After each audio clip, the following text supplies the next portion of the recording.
이어서 보도록 하겠습니다. 자, 다음은 12, 13번 중에서 12번만 좀 볼게요. 자, 12번은 면접 시험 날짜로 가능한 날은 언제인가? 자, 라고 해서 지금 주어져 있는 내용을 좀 보시게 되면 일정표 하나 나와 있어요. 2월 일정표가 나와 있고, 그 다음에 밑에 보기에 들어가 있는 내용들이 있거든요. 자, 그 내용들 한번 쭉 읽어보도록 하죠. 자, 채용 일정은 서류 접수, 서류 합격자 발표, 필기 합격자 발표, 면접 시험, 최종 합격자 발표 순서로 진행한다. 자, 80명, 최종 합격자의 2배니까 160명이죠. 채용 일정 끝날 때마다 2일 이상의 결제 기간이 필요하다. 결제 기간은 월요일부터 토요일까지 가능하다. 이 얘기는 뭐냐면 결제 기간 중에 주말, 일요일이 꼈다 그러면 넘어간다는 얘기예요. 그러니까 일요일이 꼈다 그러면 3일이 될 수도 있다는 얘기죠. 날짜만 따지고 보면. 그 다음에 인사부 직원은 A 사원, B 사원, C 대리, D 과장, 2부장으로 5명이며 임원은 갑을병 3명이다. 행사가 있는 날은 채용 일정이 불가능하다. 자, 이제 꼭 드리고 싶은 말씀은 뭐냐면 이런 보기, 조건 이런 것들은 불필요한 거는 안 줘요. 주는 게 이상한 거예요. 그러니까 쓰기 때문에 주는 겁니다. 특히나 행사가 있는 날은 채용 일정이 불가능하다라고 했는데 행사가 있는 날이 후보에 없다면, 그러니까 선택지에 없다면 아무런 의미가 없는 거예요. 이거는 이해되셨죠? 자, 볼게요. 12번에 필기시험 날짜가 2일이에요. 월요일입니다. 월요일. 자, 면접관은 임원 1명과 인사부 대리 이상 직원 2명 있어야 됩니까? 임원 1명, 갑을병 중에 1명과 인사부 대리 이상이니까 대리, 과장, 부장까지죠. 중에 2명 있어야 됩니다. 그 중에 1명이라도 빠지면은 안 되겠죠, 면접은. 자, 그다음 면접 시험 날에는 인사부 직원 중 진행 요원이 2명 필요하다. 그러니까 자, 이겁니다. 면접 시험에 있는 날에 인사부 직원이 지금 부장도 직원이에요. 됐죠? 2일 2명 필요하다. 자, 그럼 보세요. 결과적으로 그 직원이 몇 명 임원 빼고 몇 명이 필요한 거예요? 4명이 필요한 거죠. 4명. 왜? 면접관으로 들어갈 대리 이상 2명과 진행 요원 2명 이렇게 되는 거죠. 반드시 사원은 포함이 돼야 되겠네요. 그러니까 사원이 1명 없는 거는 괜찮을 수 있어요. 근데 2명이 없다? 안 돼요. 또는 5명 중에 2명이 직책에 상관없이 2명이 비었다. 그래도 안 돼요. 4명이 있어야 되니까. 됐죠? 자, 그 다음에 면접 시험은 주중에만 시행할 계획이다. 가능한 날짜 7일 볼게요. 7일. 자, 보시게 되면 일단 필기시험이 2일이라고 했거든요. 자, 필기시험이 2일이면 2일 이상의 결제 기간이 필요하다라고 했습니다. 자, 그러면은 들어갈 수 있는 게 다음 날부터 2일이니까 결과적으로 3일이 필요한 거죠. 무슨 얘기냐? 자, 2일 날 끝났어요. 맞죠? 자, 그 다음에 어떻게 되는 거예요? 결제 기간이 다음 날부터 2일 이상이 필요한 거니까 3일부터 따지는 거죠. 그죠? 그래서 3, 4일 동안은 결제 기간이에요. 그럼 시험이 5일 날 있어야 된다는 얘기죠. 맞죠? 그 다음은 최소입니다. 최소. 또 합격자 발표가 났어요. 그죠? 자, 나고 또 2일 이상의 필요하니까 6일, 7일 동안의 결제 기간이 필요하고 그 다음에 어떻게 되는 거예요? 8일 날. 8일 날 면접을 볼 수 있는 거죠. 8일은 일요일이에요. 안 되죠. 됐죠? 자, 9일은 가능합니다. 10일 가능해요. 답이 10일이에요. 심플하죠. 근데 여기서 이제 제가 드리고 싶은 말씀은 조건을 보라는 거예요. 조건, 상황을 보시고. 자, 그러면 17일과 25일은 안 되냐? 자, 결론부터 말씀드리면 25일은 행사가 있어서 안 되고 17일은 왜 안 되는 거예요? 제가 말씀드렸죠? 5명 중에 2명만 빠져도 안 된다고. 4명이 필요하기 때문에. 그러니까 관점 자체가 A가 직책이 뭐고 C가 직책이 뭐다. 이렇게 가도 되는데 결론은 5명 중에 4명 있어야 되는데 2명 빠졌으니까 직책이고 뭐고 없다는 거예요. 안 되는 거예요. 그냥. 됐죠? 그렇게 보셔야 됩니다. 그래서 가능한 것은 10일밖에 없다. 답은 2번이 되겠네요. 2번. 자, 이런 유형들이 시간을 굉장히 잡아먹을 수 있어요. 이 문제는 그리 어렵지는 않지만 자, 기억하시고요. 자, 그 다음에 14번. 우리가 이런 단순한 유형들을 오랜만에 접하게 되면 벙찝니다. 뭘 해야 되지? 이렇게 되는데 볼게요. K고등학교 운동장은 다음과 같이 양끝이 반원 모양이다. 보통 이런 문제 양끝이 반원이다 그러잖아요. 그럼 이 둘을 합치면 뭐가 돼요? 원이 돼요. 됐죠? 자, 그건 특징이다. 자, 한 바퀴를 달린다고 할 때 학생이 달린 거리는 자, 일단은 위에 직선거리, 밑에 직선거리 180m입니다. 그죠? 그 다음에 뭐라고 했어요? 제가 이렇게 하면은 원이 된다 그랬죠? 원의 둘레가 궁금한 거예요. 원의 둘레. 원의 둘레 공식이 뭐예요?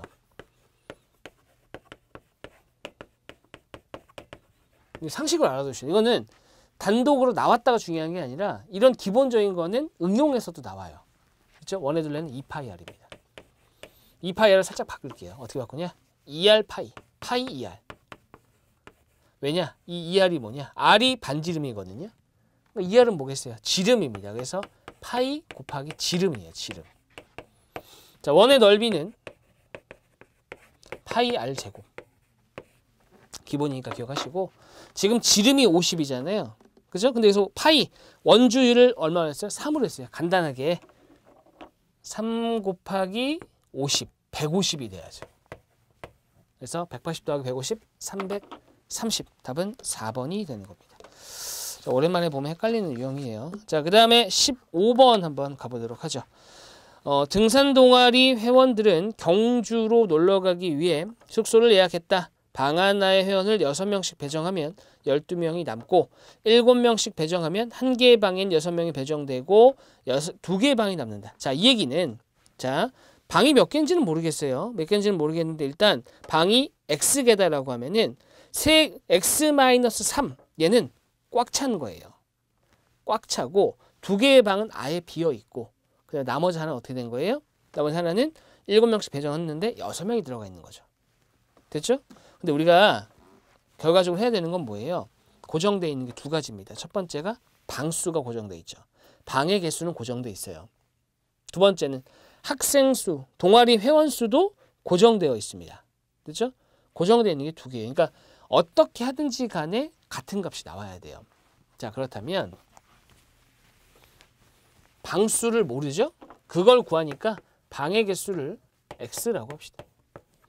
자, 그러면은 6명씩 들어가면 12명이 못 들어가는 상황. 그래서 어떻게 한 거예요? 7명씩 넣었어요. 그랬더니 어떻게 된 거예요? 7명씩 넣으면은 방이 2개가 남는데요. 그죠? 방이 2개가 남는다. 그렇죠? 근데 여기다가 1을 빼야 돼. 왜 빼야 되죠? 마지막 방에는 7명이 아니라 6명이 들어가 있으니까. 1명 적게 들어가 있잖아요. 같다. 자, 7x 마이너스 15. 여기는 6x 플러스 12. x는 27 이렇게 됩니다. 자, 여기서 방의 개수 물어봤으니까 3번이고요. 때로는 회원수를 물어보기도 해요.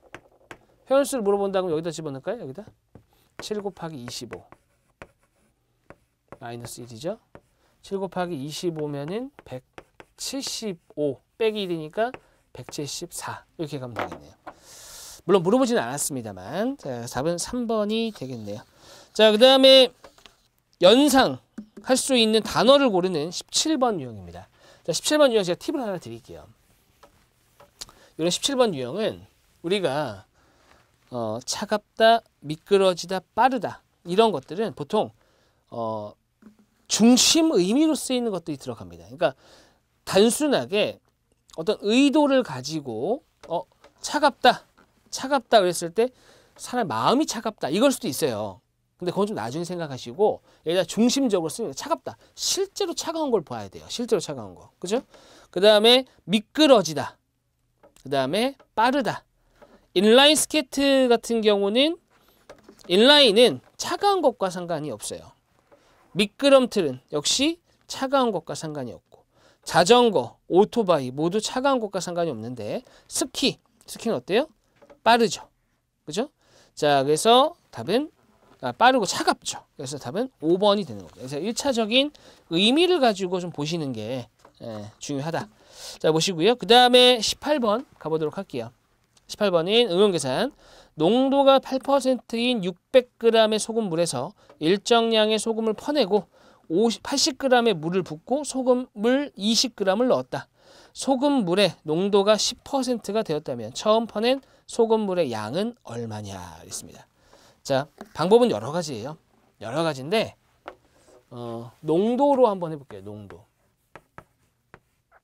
양으로도 해볼게요. 소금의 양. 두 가지 다 해보죠. 둘 다 되니까요.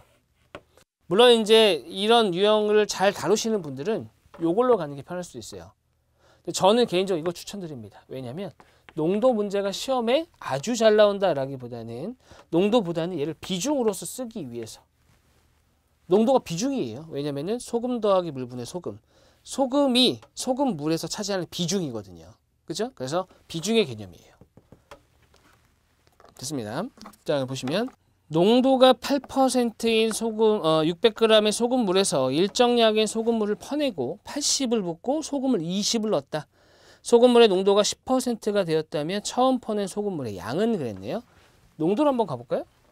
농도로 가보면 600g 분의 8%니까 48이에요. 됐죠? 근데 뭐라고 했냐? 소금물을 퍼냈대요. 이렇게 되죠. 근데 소금도 빠지잖아요. 됐죠? 그리고 뭐라고 했어요? 80g의 물을 붓는다. 물을 부은 경우는 분모에만 하는 거예요. 분모에만. 왜? 분모에는 소금물, 분자는 소금이니까. 됐죠? 그 다음에 20g의 소금을 넣었대요. 이건 분모 분자에 다 들어가야 되죠. 됐죠? 자, 곱하기 100을 했더니 10%가 됐다. X는 이랬네요. 자, 정리해보면 100을 여기다 곱해볼게요. 6800 마이너스 8X 7000 마이너스 10X입니다. 넘어가면 2X 넘어가면 200 간단하게 나왔네요. 100입니다. 100g이고요. 소금의 양으로도 한번 해볼게요. 소금의 양.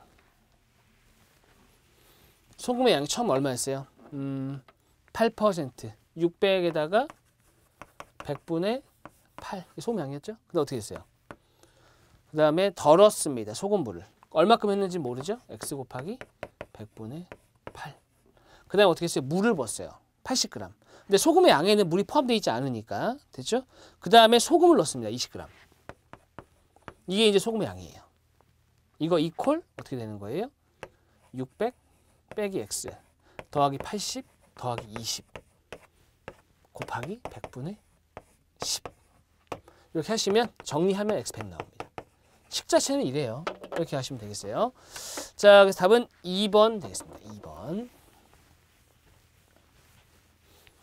그래서 이제 비중으로 많이 쓰니까 농도는 농도 공식으로 추천을 드립니다. 자, 그 다음 19번. W은행 서울지점에서 근무하는 김우리는 광주로 출장을 갔다. 자, 오전 8시 출발해서 우등을 타고 160km를 달려 광주 고속터미널에 도착했는데 원래 예정 시간보다 10분 일찍 도착했다. 도착 예정 시간은 평균 100km로 달리고 휴게소에서 24분을 쉬는 것으로 계산되었으나 실제로 휴게소에서 10분을 쉬었다고 할 때 이때 서울에서 광주로 이동하는 동안 김우리가 탄 버스의 평균 속력을 구하시오. 와, 문제는 되게 어렵게 느껴지는데 그냥 나열해 볼게요. 원래는 예정 시간보다 10분 일찍 도착했대요. 10분 일찍. 그러니까 원래 도착 시간은 모르겠어요. 160km를 가야 돼. 근데 원래는 어떻게 돼야 돼요? 시속 100km로 달리고 휴게소에서 24분을 쉬는 게 뭐예요? 원래 예상되는 계획이었어요. 그래서 160 요거를 100으로 나눴다. 맞죠? 속력분의 거리 이렇게 되는 거죠. 그래서 100분의 60 이게 뭐예요? 바로 걸린 시간입니다. 걸린 시간. 여기다가 이제 곱하기 60을 하면 분 단위로 나오겠죠. 그죠? 자, 근데 보시게 되면은 얘가 1시간 하고 5분의 3 시간이에요. 근데 이제 60분이라는 것을 5로 나누면 12분이거든요. 그러니까 1시간 36분이 나와야 돼. 근데 휴게소에서 얼마 쓴다고요? 기분 좋게 24분 쉬어요. 그럼 여기다가 24분을 쉬게 되면 2시간이어야 돼, 원래가. 그러니까 원래 예정 시간이 얼마인 거예요? 원래 예정 시간이 8시에 출발했으니까 10시 도착이 돼야 됩니다. 근데 실제로는 10분을 쉬었대요. 10분. 됐죠? 자, 그랬을 때 평균 속력은 그랬어요. 자, 그러면 원래 10시 도착 2시간이 아니라 10분을 쉬었어요. 그럼 얼마를 빼야 되는 거예요? 여기서는 10 24분을 쉬어야 되는데 10분만 쉰 거죠. 그죠? 10분만 쉰 거, 10분만. 근데 10분 일찍 도착했대. 이해했어요? 무슨 얘기인지? 자, 괜히 어렵게 느껴지는데, 그러니까 결과적으로 얼마가 걸렸다는 얘기예요. 10분 쉬었고 10분 일찍 도착했으니까 1시간 50분, 1시간 50분. 근데 이 중에 어떻게 된 거예요? 10분만 쉰 거예요. 그죠? 그럼 실제로 이동 시간은 얼마가 되는 거예요? 1시간 40분인 거죠. 100분이에요, 100분. 실제로 100분 이동한 거죠.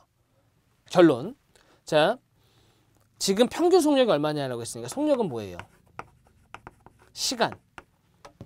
자, 얘는 3분의 5입니다. 3분의 5. 맞죠? 3분의 5시간. 1시간이 60분. 40분이면 3분의 2시간이니까. 거리가 160이에요. 됐죠? 번분수니까 분모에는 분모 올라가고요. 5로 나눕니다. 이렇게. 32. 96이네요. 이렇게 되는 겁니다. 맞죠? 자, 이거 말로 보면 괜히 어렵게 느껴지는데 사실 별거는 아니죠. 자, 그 정도 보시면 되겠어요. 자, 다음 21번.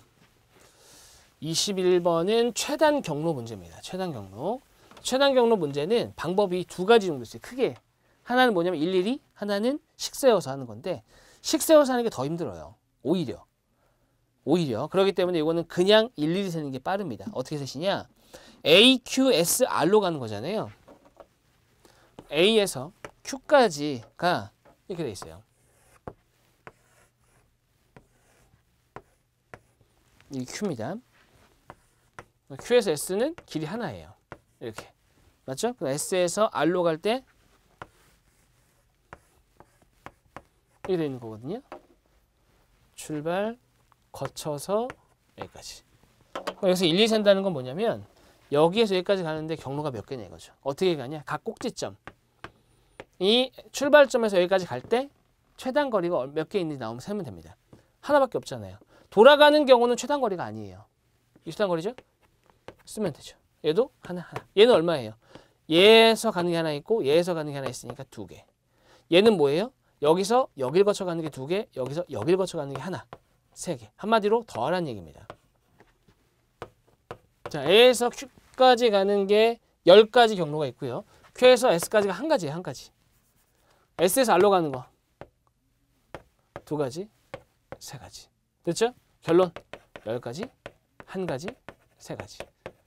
30가지가 나와야 됩니다. 그래서 답은 네, 2번이 되겠습니다. 2번. 자, 그 다음 넘어가세요. 24번 볼게요. 24번. 참거진 유형인데 참거진 유형에서 자, 이렇게 보세요. 제가 팁을 하나 드릴 건데 참거진 유형은 기본이 뭐냐면 경우의 수입니다. 경우의 수라는 얘기는 일일이 따져야 된다는 얘기예요. 그게 원칙이에요. 이게 왜 얘기하냐면 경우의 수가 아니라 다른 방법이 있겠거니 했다가 안 될 수도 있어요. 그러니까 오로지 경우의 수만으로 해결되는 문제도 있습니다. 그러니까 당황하지 마시라고 말씀드리는 거예요. 이거 경우의 수로밖에 안 되겠네? 그럼 하세요 그냥. 하면 되는데 경우의 수로밖에 안 되는데 아이 설마 다른 게 있겠지 하다가 시간 낭비합니다. 됐죠? 그래서 원칙은 경우의 수다. 자, 그 다음에 여기다 덧붙여야 되는 게 뭐냐?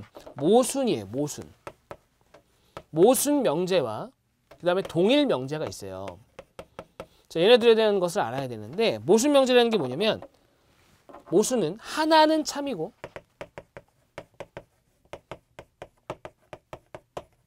다른 하나는 거짓이에요. 이게 모순이죠.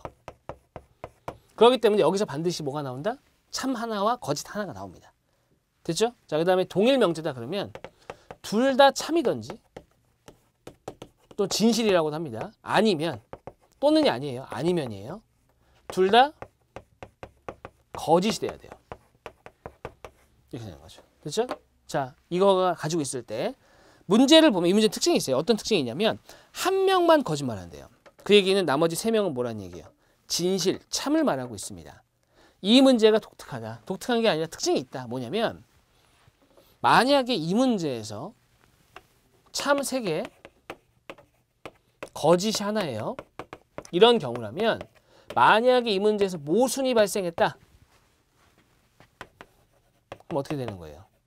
모순이 발생하잖아요. 그러면은 모순을 제외한 는 모두 참입니다. 왜? 여기서 거짓이 하나 무조건 나와야 되거든. 맞죠? 자, 그래서 모순이 발생했다 그러면은 올래 해야 된다는 거지. 왜? 나머지는 참이니까. 동일이 나왔다. 동일. 그럼 얘는 어떻게 되는 거 무조건? 동일 명제는 무조건 참입니다. 왜? 얘는 둘 다 참이든지 둘 다 거짓인데 거짓이 하나밖에 없어. 그러기 때문에 둘이 거짓일 수가 없죠. 그러니까 참일 수밖에 없다. 이 문제는 모순으로 가는 게 맞아요. 왜냐면 C하고 D를 보세요. A가 1등에 당첨됐어 라고 했습니다. D는 뭐라고 했어요? C만 거짓말이야. 그럼 이게 무슨 말이냐면 D가 맞으면 C가 거짓인 거고 C가 맞으면 D는 거짓인 거예요. 그러니까 얘네 둘 중에 하나가 거짓이고 나머지는 다 참이 돼야 돼. 즉 A하고 B는 뭐라는 얘기예요? 참입니다. 그러면 1, 2, 3, 4등 놓고요. A가 뭐라고 했어요? C는 1등이 아닌. 사실 필요 없는 말이었어. 1등이 아닌이라는 말은 필요가 없죠. 3등이야. 그 다음에 B. D가 1등이고 나는 2등이야. 끝났어요. 답은 D예요. 사실은 C하고 D 누가 거짓인지는 볼 필요도 없어. 왜? 1등만 찾으면 되니까. 근데 우리 호기심에 구해본다면 A가 1등이에요? C가 거짓말했네요. C는 거짓말이 했습니다. 그러니까 A는 몇 등이에요? 1등이 아니라 4등입니다. 4등. 그렇게 보시는 게 맞겠어요. 답은 4번. 답은 뭐 진작에 나왔다. 그게 핵심이고. 자, 그 다음 넘어가서요. 27번 한번 가볼게요.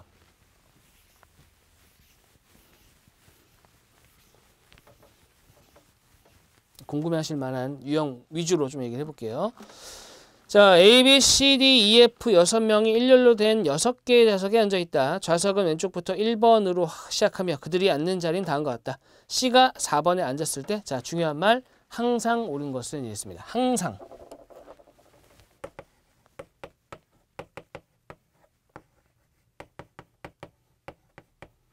이렇게 얘기하잖아요. 이러면 가능한 거 있죠. 그러니까 틀린 것도 제외지만 가능한 것도 제외가 돼야 돼요. 됐죠? 그 다음에 항상 옳지 않다. 옳지 않은 이래도 마찬가지예요. 가능, 제외입니다. 왜? 가능한 거는 항상 옳지 않은 건 아니에요. 옳을 수도 있고 옳지 않을 수도 있죠. 그렇기 때문에 항상 옳다, 항상 옳지 않다. 둘 다 가능은 제외다. 그러니까 가능한 거는 답이 될 수 없다는 얘기예요. 이해하셨죠? 네, 그렇게 가는 겁니다. 자, 그리고 이제 확실한 기준 하나를 줬습니다. C가 4번에 앉았을 때라는 조건을 줬네요. 자, 한번 해볼게요. 일단 지우고요. 1, 2, 3, 4, 5명인가요? 6명이네요. 이렇게. 그리고 C가 어디 앉아 있다고요? C가 4번에 앉아 있다. 되어 있습니다. C는 4번이에요. 더 크게 할까요? C 4번입니다. 됐죠? 자, 라고 했을 때, 자, 첫 번째, D와 E는 사이에 3명을 두고 있다. 이 얘기가 D가 앞에 있는지 E가 앞에 있는지는 몰라요. 아니면 이거죠. 이렇게 되어 있는 겁니다. 자, 그 다음에 두 번째, A하고 F는 인접할 수 없다. 몇 개 있는지 모르겠지만 인접할 수 없어요. 마찬가지로 이렇게 될 수도 있고요. 자, 그 다음에 D는 F보다 왼쪽에 있다. 자, D가 F보다 왼쪽에 있대요. 자, 그럼 저는 이거를 작다 그래요. 왜냐면 D가 F보다 왼쪽에 있다는 얘기는 작은 숫자에 위치해 있다는 얘기잖아요. 그러니까 저는 등수나 이런 걸로 보지 않고 그냥 숫자 자체로 봐요. 그러니까 D가 왼쪽에 있다 그러면 D가 작다 그러는 거야. 그냥 약속을 한 겁니다. F는 C보다 왼쪽에 있대요. 이렇게. 됐죠? 요 상황입니다. 그럼 보세요. 일단 얘는 안 돼요. 왜요? 얘가 5개거든요. 이거 뒤에 2개가 올 수가 없잖아요. 기본적으로. 맞죠? 자, 그래서 얘는 안 된다. 요것밖에 안 됩니다. 그러니까 D가 들어갈 수 있는 자리가 애초에 여기일 수도 있어요. 여기면 E가 어딘 거예요? 여기인 거죠. 그렇죠? 그 다음에 D가 여기에 앉아 있으면 E는 여기인 겁니다. 됐죠? 이렇게 놓을 수 있겠어요. 첫 번째. 자, 그 다음에 F 다음에 C가 와야 돼요. 그죠? F 다음에 C가 와야 됩니다. D 다음 F고 F 다음에 C다. 그러면 F의 위치가 여기 있을 수 있겠네요. 됐죠? 그래도 DFC 나오거든요. 맞죠? 근데 F가 보세요. 여기에 와도 돼요. 됐죠? 그래도 DFC는 맞죠? 됐죠? 됐습니다. 여기까지. 자, B는 모르겠어요. B는 아예 언급도 없었죠? 네, 없었어요. 자, 여기까지. 자, 그 다음에 D가 여기 있다. 그러면 F는 무조건 어디예요? 여기인 거죠. DFC가 나와야 되니까. 됐죠? 일단 여기까지. 자, 그 다음에 잡으세요. DF하고 CE가 나왔어요. 남은 게 뭐예요? A하고 B입니다. A하고 B인데 A하고 F는 뭐라고요? 인접할 수 없어. 그럼 A는 일로 들어가야지. 여기가 B예요. 마찬가지로 여기 A가 들어올 수 없죠? B가 들어와야 돼. 아, 여기 2를 써야겠네요. 자, 2는 두 칸 떼야 되니까 여기입니다. 자, 그래서 여기가 A 이렇게 되네요. 됐죠? 자, 그 다음에 DF다. C이다. 그 남은 게 A하고 B인데 이번에는 A가 앞에 들어와도 되네요. 그죠? 아, 또 있네요. 뭐가 있어요? 자, D가 여기 있다 해도 여기 있다 하더라도 B가 일로 와도 되네요. 여기까지. 됐죠? 자, 이렇게 4개가 나옵니다. 근데 문제에서는 항상 옳은 거 그랬어요. 항상 옳은 거. A는 C보다 왼쪽일 수도 있고 오른쪽일 수도 있어요. 불확실하다. F는 그러니까 불확실하다는 얘기는 가능하다는 얘기예요. F는 3번일 수도 있죠. 그 다음에 E는 A보다 왼쪽. E의 위치가 이렇게 되면 오른쪽에 있는 거잖아요. 그죠? E는 C보다 오른쪽. 네, 그건 확실하네요. 됐죠? 그래서 답은 4번이 되고요. 자, 요거는 나름 팁은 있어요. 그 팁이 뭐냐면 4개를 다 구하고 하는 거는 오래 걸리잖아요. 그죠? 그러니까 하나 만들 때마다 확인하는 게 사실 팁이긴 해요. 근데 그거나 이거나 만약에 우리가 원하는 결과가 마지막에 나온다면 결과적으로 다 해야 돼요. 그렇기 때문에 어떤 요행을 바랄 수는 없잖아요. 기본적으로. 그렇기 때문에 어떻게 되는 거예요? 결과적으로 이거는 어쩔 수 없이 다 하기는 해야 된다. 그 정도 보실게요. 이거는. 자, 그 다음에 넘어가서 31번 한번 볼게요. 31번. 자, 31번은 사실은 문제만 딱 놓고 보면은 이게 뭐지? 싶어요. 어려운데? 이런 생각이 좀 들거든요. 근데 사실은 또 해보면 별거는 없어요. 볼게요. 31번. 자, A씨가 근무하는 회사는 했습니다. 어쩌고 저쩌고. 비밀번호, 카드 또는 비밀번호 입력해야 된다. A씨는 카드를 집에 두고 갔다. 그러니까 카드 얘기를 할 필요가 없는 거예요, 애초에. 왜? 비밀번호를 입력해야 되는 상황입니다. 자, 비밀번호가 기억나지 않아 당혹해했다. 4자리 숫자. 자, 첫 번째. 4자리여야 돼요. 그죠? 비밀번호에 대해서 다음과 같은 조건이 주어진다면 A가 이해한 내용으로 옳지 않은 것은 비밀번호는 0부터 9까지의 숫자로 되어 있다. 비밀번호를 구성하고 있는 숫자는 소수가 아니다 그랬어요. 소수가 아니다. 제가 이제 그 현장에서 강의할 때도 항상 말씀을 드리는데 30 이하의 소수 정도는 암기하시는 게 좋아요. 어떻게 활용될지 모르기 때문에. 그래서 30 이하의 소수가 총 10개가 있거든요. 일단은 우리한테 지금 필요한 건 2, 3, 5, 7이 소수입니다. 소수는 안 적혀있네. 소수는 뭐예요? 약수가 2개인 수예요. 그러니까 이거 착각하시면 안 되는 게 약수가 1과 자기 자신이다 그래서 1도 소수라고 하는 사람이 있어요. 저는 되게 뭐라고 해야 되지? 되게 잘 나가시는 똑똑한 사람 중에서도 이거를 순간적으로 1을 소수라고 하는 사람을 봤어요. 물론 그분이 수학을 하시거나 이런 분은 아니지만 그만큼 많이 헷갈려 하신다. 순간적으로. 소수는 그러니까 그렇게 기억하시면 아시고 약수가 2개인 수. 이렇게 가시는 게 좋습니다. 2, 3, 5, 7, 11, 13, 17, 19, 23, 29. 자, 이 정도는 기억하시는 게 좋습니다. 근데 우리한테 지금 필요한 숫자는 요 4개죠. 이 4개가 아니에요. 그러니까 쓸 수 있는 숫자 자체가 0, 1, 4, 6, 8, 9 이렇게 되네요. 6개입니다. 얘네가 아니어야 되니까. 자, 그 다음에 6과 8 중에는 하나만 들어가야 되고 비밀번호는 짝수로 시작해야 돼요. 그죠? 그러면 짝수가 지금 4, 6, 8이 있습니다. 0은 아니에요. 0이 들어가면 0이 들어간다. 사실 0이 들어간다. 왜냐면 비밀번호 옆에 0 집어넣을 수 있거든요. 왜냐면 0은 짝수는 사실 아니에요. 10은 짝수죠. 근데 0은 짝수가 아니에요. 애매하다. 아, 그래서 다섯 번째 뭐라고 한 거예요? 큰 숫자부터 차례대로. 큰 숫자부터 차례대로입니다. 자, 그러면 잘 보세요. 6과 8 중에 하나가 들어가야 돼. 그죠? 6과 8 중에 하나가 들어가야 된다. 짝수로 시작해야 된다. 그럼 일단 9는 아닌 거예요. 느껴지죠? 그러니까 올 수 있는 게 일단 8로 시작할 수가 있고요. 6으로 시작할 수 있어요. 상황 자체는. 둘 중에 하나니까. 그죠? 그 다음에 같은 숫자는 두 번 들어가지 않기 때문에 하나만 들어가야 되는 거고. 됐죠? 자, 끝났네요. 왜냐면 얘네 둘 제해보면 남은 게 3개. 이 끝났네요. 아이, 쉽네요. 이겁니다. 그렇죠? 그래서 8410이냐 6410이냐 이렇게 되네요.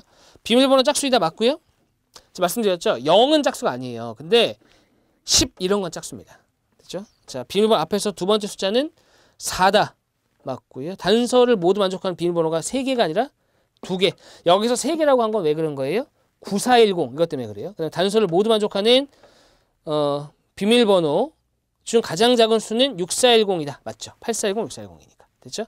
자, 31번까지 봤고요. 유형은 좀 다양하게 있어요. 그래서 다양한 유형 살펴보시면서 확인하셨으면 좋겠습니다. 강의 여기서 마무리하겠습니다. 수고하셨습니다.